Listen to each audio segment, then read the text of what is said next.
네, 지난주에 사실상 이번 경주 강진의 종식을 선언했던 기상청의 예측과는 달리 큰 규모의 여진이 이어지자 시민들의 불안감이 더욱 높아지고 있습니다. 혹시나 더 큰 규모의 여진이 오지는 않을지, 이번 지진이 더 큰 지진의 전조는 아닐지 걱정하는 분들이 많습니다. 네, 한국교원대학교 지구과학과 경제복 교수 연결해서 이번 여진의 발생 이후 또 향후 강진 발생 가능성에 대해 자세히 알아보겠습니다. 안녕하십니까? 네, 안녕하십니까? 네, 교수님, 이 경주 강진 일어나고 불과 일주일 정도밖에 안 됐는데 또다시 4.5, 규모도 꽤 큰데요. 여진이 발생했습니다. 네네. 이번 지진 어떻게 좀 판단하고 계십니까? 그 지진 발생 특성상 전진이 있고 그다음에 본진이 나타나고 이렇게 1, 2주 이상 지속되는 여진이 발생하는 것은 아주 지극히 정상적인 지진 활동 패턴이라 이렇게 생각이 됩니다. 네. 예, 일단은 이 여진이 한동안 이어질 것이라고 예상을 했는데 앞서 리포트에서도 3주 동안 더 길어질 것이라는 전문가들 분석도 있고요.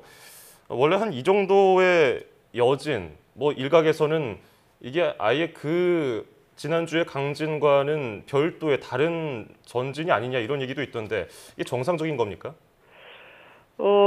그 대개 이제 전진은 대개 본진보다 규모가 아주 미미할 경우도 있고 이번에는 상당히 컸습니다. 전진이 예. 규모 5.1이었고 그다음에 이제 본진이 규모가 5.8이었는데 그 이후에 이제 그 여진은 대개 그 본진이 일어난 다음에 본진의 크기에 따라서 진행하는 그 발생하는 그 시간이 길어질 수도 있고 작아질 수도 있습니다. 그런데 규모가 5.8 정도 되면 규모가 1, 2등급 정도 낮은 여진은 충분히 발생할 수가 있습니다. 대개 보면 본진이 발생한 이후에 발생 빈도가 줄어들다가 대개 한 일주일 지난 다음에 규모가 한 1, 2등급 낮은 규모가 4.5 정도 되는 여진은 충분히 발생할 수가 있습니다.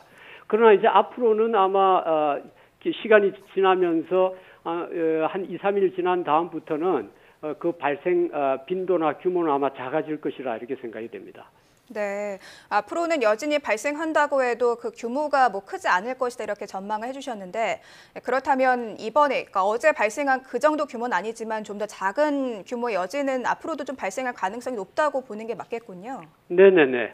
발생이 아마 계속 2, 3 정도의 규모 2, 3 정도의 지진은 계속 발생을 하지만은 발생하는 그 발생 빈도는 아마 차츰 작아질 것으로 생각이 됩니다. 예. 네.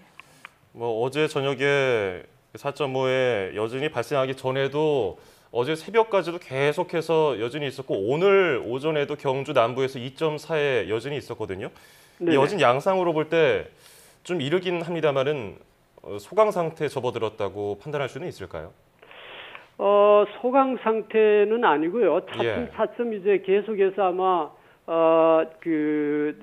사그러질 것입니다. 그러니까 대개 하면 1, 2주 정도는 계속해서 아마 발생할 거예요. 예.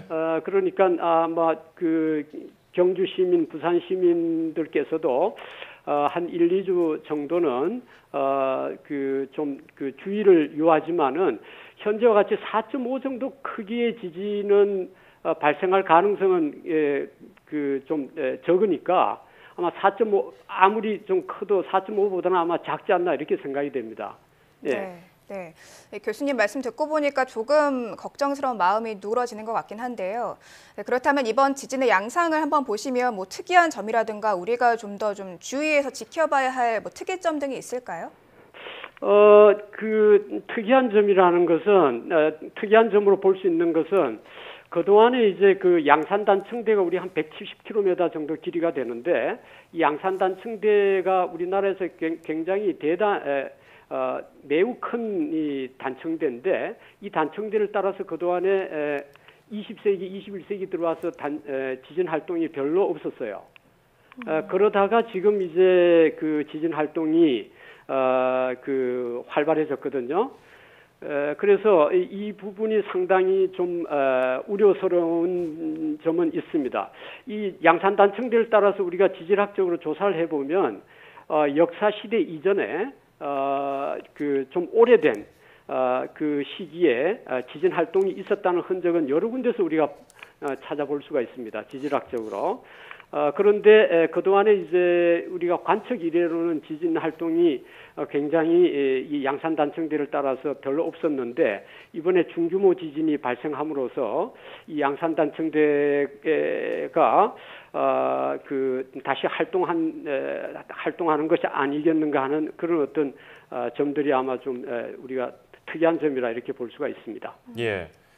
이 경북 지역에서 연달아서 계속 큰 지진이 이어지다 보니까 아까 제가 잠깐 말씀드린 것처럼 이게 더 큰 지진을 불러오려고 지금 조금씩 움직이고 있는 거 아니냐는 걱정스러워하는 분들도 있거든요. 이 네네. 지역에 양산 단층도 있지만은 그게 영향을 미쳐서 뭐 동래 단층도 있고 울산 단층도 있고 좀 떨어져 있지만요. 영향을 네네. 서로 주면서 이게 점차적으로 더 큰 지진이 올지 않을까? 이거 전문가들이 좀 분분하거든요. 어떻습니까? 교수님께서는 어떻게 분석하고 계신지요? 의견이 좀 분분할 수밖에 없습니다. 왜냐하면 지진을 예측하기가 굉장히 어렵기 때문입니다. 예. 언제 어디에서 어느 정도 규모의 지진이 발생할지를 우리가 예단하기가 참으로 어렵습니다.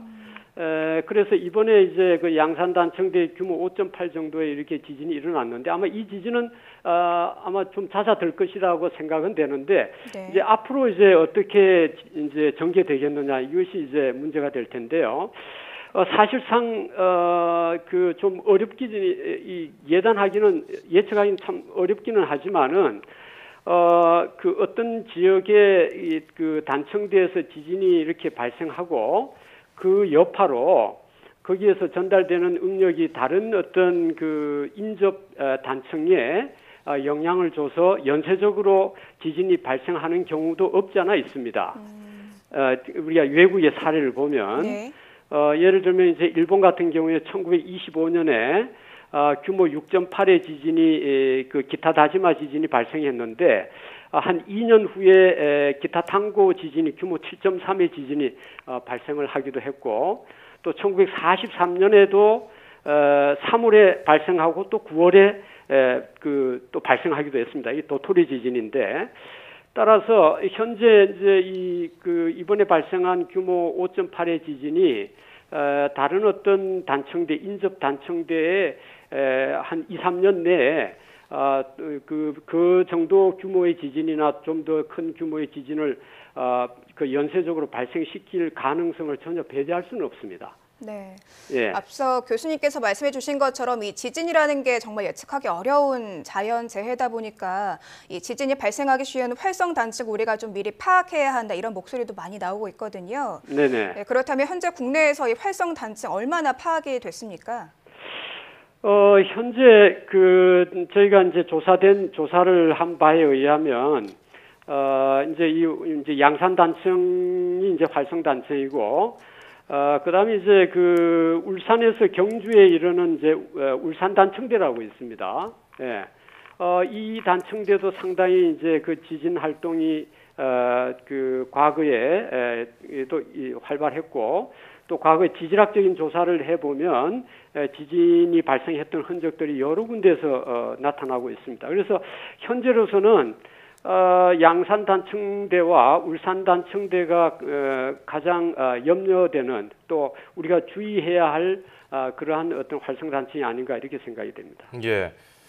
이게 계속 말하고 있지만 지진이라는 게 예보가 어렵기 때문에 미리 닥쳤을 때 대비하는 수밖에 없지 않겠습니까? 그래서 네네네. 우리가 여러 가지 노력을 해야 되는데 방금 말씀하신 것처럼 활성 단층도 우리가 뭐 전문가들 얘기로는 꽤 오래 걸릴 수도 있다고 장기적으로 봐야 된다고 하거든요. 어떤 노력들이 필요하다고 보십니까?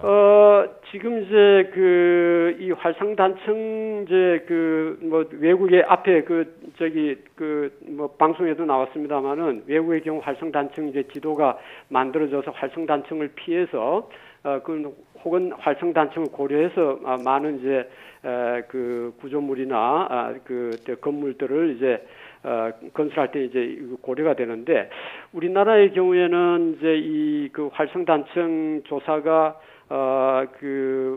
이제 그동안 많이 진행은 되어 왔지만은 주로 원전과 인접한 한 40km 반경 이내의 지역에 대한 활성 단층 조사가 중심이 되어서 이루어졌습니다. 근데 이제 이 활성단층 조사는 사실상은 굉장히 어려운 작업입니다. 왜냐하면 이 활성단층이라는 증거를 찾는 것이 일반 단층에 대한 어떤 조사보다도 굉장히 어렵기 때문에 이게 시간이 이제 좀 많이 걸리고 또 인력도 대거 투입이 되어야 되고 이제 좀 어려움이 이제 많이 있다고 볼 수 있습니다. 그다음에 이제 대도시나 인구 밀집 지역을 통과하는 이 지하의 활성 단층의 단층의 그 어떤 연장선을 파악하는 것도 매우 어렵습니다. 그래서 참 그 활성 단층을 조사하는 것이 여러 어려움이 있다 이렇게 말씀을 드릴 수가 있습니다. 네, 물론 뭐 현실적인 한계라든가 어려움이 있긴 하지만 앞으로 좀 지진에 대한 연구 또 내진 설계 보강 등 대책 마련이 시급할 것 같습니다. 네네, 지금까지 한국교원대학교 지구과학과 경제복 교수였습니다. 오늘 말씀 잘 들었습니다. 네, 감사합니다.